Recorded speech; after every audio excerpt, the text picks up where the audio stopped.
आज हम doctor APJ Abdul Kalam की जो कोटेशंस है उसके थ्रू उनके थॉट प्रोसेस को समझने की कोशिश करेंगे।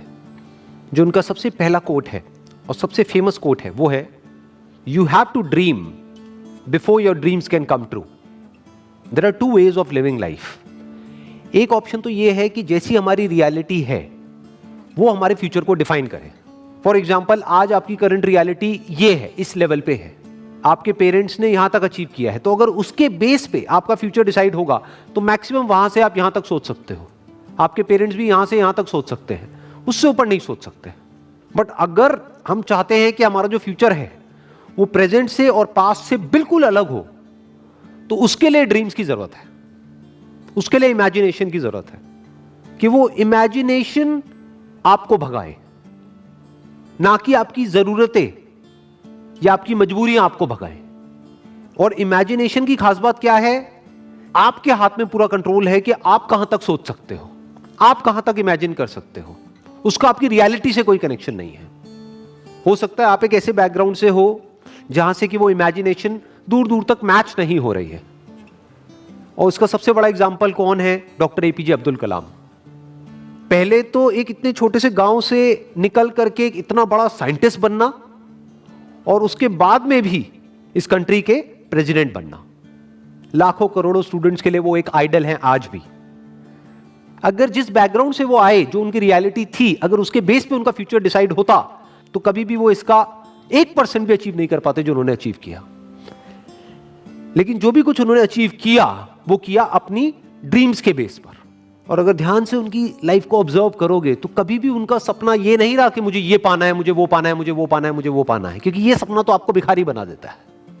उनका सपना हमेशा से ये रहा है कि मुझे ये करना है, मुझे ये करना है, मुझे ये करना है, मुझे ये करना है, अब ये कर लिया, अब ये करना है, अब ये कर लिया, अब मुझे ये करना है, अब ऐसे कॉन्ट्रीब्यूट करना है, अब ऐसे शेयर करना है। इनफैक्ट एक आदमी की असली पहचान इससे नहीं होती कि उसको कितना मिला है, क्योंकि अगर इसी से होती तो सबसे ज्यादा लाइफ में किसको मिलता है? एक भिखारी को। पूरी जिंदगी सिर्फ मिलता ही मिलता है।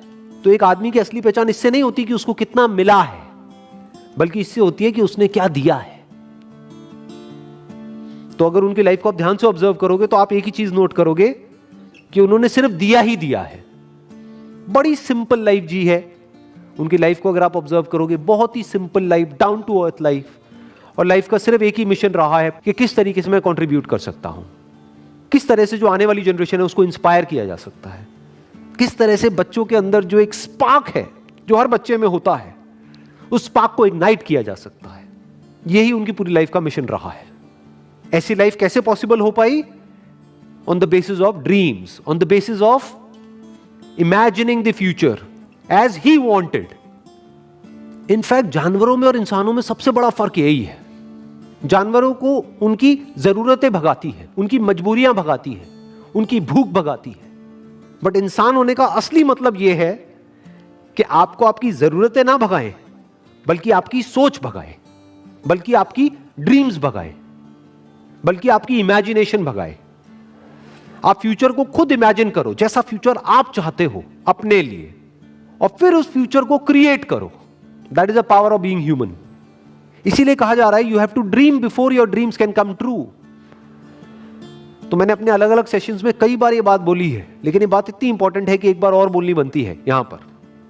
90% से ज्यादा लोग लाइफ में इसलिए फेल नहीं होते हैं कि वो कुछ बहुत बड़ा सोचते हैं और उसको अचीव नहीं कर पाते हैं। वो इसलिए फेल होते हैं क्योंकि वो बहुत ही छोटा सोचते हैं और उसको अचीव कर लेते हैं, यानी कि उनकी ड्रीम्स होती ही नहीं है। लोग इसलिए नहीं फेल होते हैं कि उनकी बहुत बड़ी ड्रीम्स थी और वो पूरी नहीं हुई। लोग इसलिए फेल होते हैं क्योंकि एक्चुअल में उनकी कोई ड्रीम्स थी ही नहीं। Next quote is, man needs his difficulties because they are necessary to enjoy success. इस कोटेशन की जो डेप्थ है वो वही समझ सकता है जिसने एक्चुअल में बहुत बड़ी सक्सेस लाइफ में अचीव करी हो और जिसने बहुत बड़े बड़े फेलियर्स भी देखे हो। बिल्कुल इसी तरीके से यहां पर क्या कहा जा रहा है कि पानी की इंपॉर्टेंस सिर्फ वो आदमी समझ सकता है जो कभी प्यास से तड़पा हो। खाने की इंपॉर्टेंस वो आदमी समझ सकता है जिसने भूख देखी हो, जिसको बचपन से ही 56 भोग मिला है, जितनी उसकी भूख थी उससे बहुत ज्यादा मिला है। क्या उसके लिए खाने की कोई वैल्यू है? बट जो आदमी 2 दिन से भूखा है उसको आप कुछ रूखा सूखा भी दोगे तो उसकी क्या वैल्यू है उसके लिए, वो सिर्फ वही आदमी जानता है। ऐसे ही सक्सेस का मतलब सिर्फ वो आदमी समझ सकता है जिसको सक्सेस मुश्किल से मिली हो, जिसके बाप ने कुछ किया और करके एक लेवल तक पहुंचा और उस बच्चे को ले जा करके कुर्सी दे दी और वहां पर बिठा दिया। वो कभी नहीं समझ सकता कि सक्सेस का मतलब क्या है। इनफैक्ट सक्सेस को वही आदमी डीपली इंजॉय कर पाएगा और ज्यादा टाइम तक इंजॉय कर पाएगा जिसको वो सक्सेस बहुत ही मुश्किल से मिली हो, जो उसके लिए बहुत तड़पा हो। इसको आप इस तरीके से कह सकते हो कि एसी का मजा एक्चुअल में किसको आ सकता है? जिसने गर्मी को फील किया हो, जिसने गर्मी को एक्सपीरियंस किया हो। जैसे मुझे अपने एक बचपन की एक बात याद है। When I was I think around 8 to 10 years old, तो हमारे घर में पंखे होते थे। तो हमारे एक रिलेटिव होते थे, उनके घर में एसी लगा था। उस वक्त एसी बहुत कम घरों में होता था, आज तो कॉमन हो गया है। मुझे अभी भी एग्जैक्ट याद है वो फीलिंग, जब मैं उनके घर जाता था तो वो जो एसी वाला कमरा था, जैसे ही उसका गेट खोलता था और वो हवा पड़ती थी, ये अंदर थोड़ी देर के लिए बैठने को मिल जाता था, तो क्या फीलिंग आती थी वो मैं ही जानता हूं। That was like heaven on earth. जबकि देखा जाए तो क्या है कि एसी तो है। अब ये फीलिंग क्या कभी उस बच्चे को मिली होगी जो पैदा ही एसी में हुआ? तो मुश्किलों से डरो मत, मुश्किलों को अपना दुश्मन मत समझो।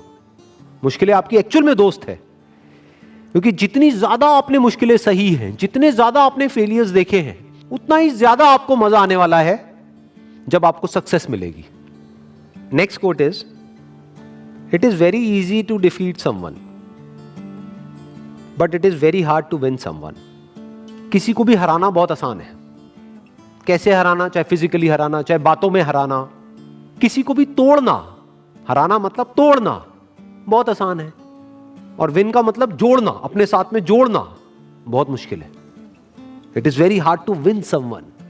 कैसे जीतना? उसका दिल जीतना, उसको जीत लेना, उसको दोस्त बना लेना, उसको अपना बना लेना, उसको अपने साथ जोड़ लेना बहुत मुश्किल है। क्योंकि उसके लिए एक ऐसी क्वालिटी चाहिए जो बहुत ही कम लोगों में होती है। क्या है वो क्वालिटी? पेशेंस। बहुत पेशेंस चाहिए। जैसे आपके घर में कोई पौधा है, उसको तोड़ना कितना आसान है। उसको पकड़ो और जड़ से उखाड़ दो और फेंक दो, बट उसको पालना कितना मुश्किल है। रोज पानी देना होगा, ध्यान रखना होगा, कहीं कीड़े तो नहीं लग रहे, तो खाद डालनी होगी, उसको सनलाइट देनी होगी प्रॉपर, ना ज्यादा ना कम। मतलब कितना एफर्ट है। उस पौधे का ध्यान रखना कितना मुश्किल है। बिल्कुल इसी तरह से जैसे एक पौधे को मेंटेन करना होता है, ऐसे ही रिलेशंस को मेंटेन करना होता है। किसी भी रिलेशन को खत्म करना बहुत आसान है, बट उसको समझना, उसके पॉइंट ऑफ व्यू को समझना बहुत मुश्किल है। और मजे की बात क्या है, हमारा जो पूरा का पूरा एजुकेशन सिस्टम है, it is all about defeating someone, not winning someone. उसकी तो कोई बात ही नहीं होती। जब भी कोई बोलता है कि मैंने टॉप किया है, इसका मतलब क्या? कि बाकी सबको मैंने पीछे छोड़ दिया है। देखो मेरे को ये मेडल मिला है, गोल्ड मेडल मिला है। क्यों? क्योंकि मैं रेस में फर्स्ट आया हूं। मतलब क्या? मैंने बाकी सबको हरा दिया है। I have defeated everyone else. तो हमारी जो ट्रेनिंग हो रही है बचपन से ही, कंडीशनिंग हो रही है, जिस तरह का एटमॉस्फेयर है चारों तरफ, जिस तरह का हमारा एजुकेशन सिस्टम है, जिस तरह की घर पे बातें होती हैं, जिस तरह के कंपैरिजंस होते हैं, यहां तक कि भाई बहन को भी नहीं बख्शा जाता है, आपस में लड़वा देते हैं कि देख तेरी बहन कितनी अच्छी है पढ़ाई में, तू कितना गया गुजरा है, तू कितना निकम्मा है। तो ये क्या किया जा रहा है? कंपटीशन करवाया जा रहा है और एक दूसरे को पीछे छोड़ने की कोशिश करी जा रही है। चारों तरफ किसी दूसरे को हराने के बारे में सोचा जा रहा होता है। तो ये तो हमारी रग रग में दौड़ रहा है। किसी को तोड़ने के लिए जो चाहिए वो तो हमारी रग रग में दौड़ रहा है। तो सवाल ये उठता है कि किसी को जोड़ने के लिए, किसी से जुड़ने के लिए और किसी को अपने साथ जोड़ने के लिए, किसी को अपना बनाने के लिए क्या क्वालिटीज हमारे अंदर होनी चाहिए, वो समझना पड़ेगा और वो अपने अंदर डेवलप करना पड़ेगा। उसके अंदर सबसे बड़ी क्वालिटी होनी चाहिए पेशेंस। दूसरी होनी चाहिए केयरिंग एटीट्यूड, कि ये नहीं कि आप पूरी तरह से सेल्फिश हो जाओ, अपने बारे में सोच रहे हो। सामने वाले की केयर करनी होगी, सामने वाले की जो फीलिंग्स है उसकी केयर करनी होगी। अगर दूसरे वे में देखा जाए तो एक तरफ से क्या हो रहा है, जब आपने किसी को हराया तो जिंदगी भर के लिए आपको एक दुश्मन मिल गया, क्योंकि अब वो मौका ढूंढेगा आपको हराने का, और आज नहीं तो कल आपको हराएगा। वो किसी भी तरीके से आपको हराएगा। तो आपको क्या मिला? किसी को हरा करके एक जीत मिली छोटी सी, लेकिन जिंदगी भर के लिए एक दुश्मन मिल गया। दूसरी तरफ से अगर किसी को हमने अपना बना लिया, तो अगर हम किसी वजह से हार भी गए on a temporary basis because of some reason, तो वो हार बहुत छोटी है उसके आगे जो एक्चुअल में हमको मिला है। क्या मिला है? जिंदगी भर के लिए एक दोस्त मिल गया है। और दोस्त अगर एक्चुअल में दोस्त हो, वो नहीं जो सिर्फ मतलब के लिए होते हैं। दोस्ती अगर असली दोस्ती हो तो उसकी वैल्यू पैसे में आंकी नहीं जा सकती है, या ये कह लो उसकी कोई वैल्यू ही नहीं है। That is priceless. देखो ध्यान से समझो क्या हुआ कि जब भी आप किसी को हराते हो तो याद रखना, आपको लग रहा है कि आपने उस एक को हराया है तो मेरा एक ही दुश्मन बना। अरे आपका एक दुश्मन नहीं बना है, उसके सारे दोस्त भी तो आपके दुश्मन बन गए। तो अब आपका एक दुश्मन नहीं है। अगर इस आदमी के 1000 दोस्त हैं तो अब आपके 1001 दुश्मन है। दूसरी तरफ से अगर आपने किसी को अपना बना लिया है या एक दोस्त बनाया है, तो यह मत समझो आपने एक दोस्त बनाया है। अगर इस आदमी के 1000 दोस्त हैं तो अब आपका एक दोस्त नहीं है, अब आपके 1001 दोस्त हैं। इसको दूसरे वे में भी बोला जा सकता है कि जिसकी आदत बन जाती है दूसरों को जीतने की, तो पूरी दुनिया उसकी दोस्त बन जाती है। और दूसरी तरफ से जिसकी आदत है सिर्फ दूसरों को नीचे गिरा करके खुद ऊपर उठने की, या दूसरों को हरा करके खुद जीतने की, उसकी पूरी की पूरी दुनिया ही दुश्मन है। आज नहीं तो कल उसको ये समझ आ जाएगा, पूरी दुनिया उसके अगेंस्ट हो जाएगी। और इस तरफ से अगर किसी के अंदर ये क्वालिटी है तो पूरी दुनिया उसके साथ में आकर के खड़ी हो जाएगी। और इसमें सबसे बड़ा एग्जाम्पल है वो जहां से कि ये कोटेशन आ रही है, यानी कि डॉक्टर एपीजे अब्दुल कलाम। चाहे कोई भी आदमी हो, किसी भी रिलीजन का हो, किसी भी कंट्री का हो, सब उनकी रिस्पेक्ट करते हैं। ऐसा कैसे हो पा रहा है? इसका मतलब यह है कि उन्होंने सबका दिल जीत लिया है, सबको अपना बना लिया है। अभी आप लोग जो मुझे वीडियो में देख रहे हैं, मैं आपको स्ट्रांगली रिकमेंड करूंगा कि डॉक्टर एपीजे अब्दुल कलाम की एक बायोग्राफी है जो कि गुलजार साहब ने लिखी है। वैसे मैंने अपने पहले भी एक वीडियो में रिकमेंड करी थी, लेकिन अभी तक आपने अगर नहीं सुनी है तो I strongly recommend you all कि एक बार जाकर के आप उसको सुनो, तो उससे आप और अच्छे से समझ पाओगे डॉक्टर कलाम को और उनकी विजन को और उनके मिशन को। Wish you all the very best. Thank you so much.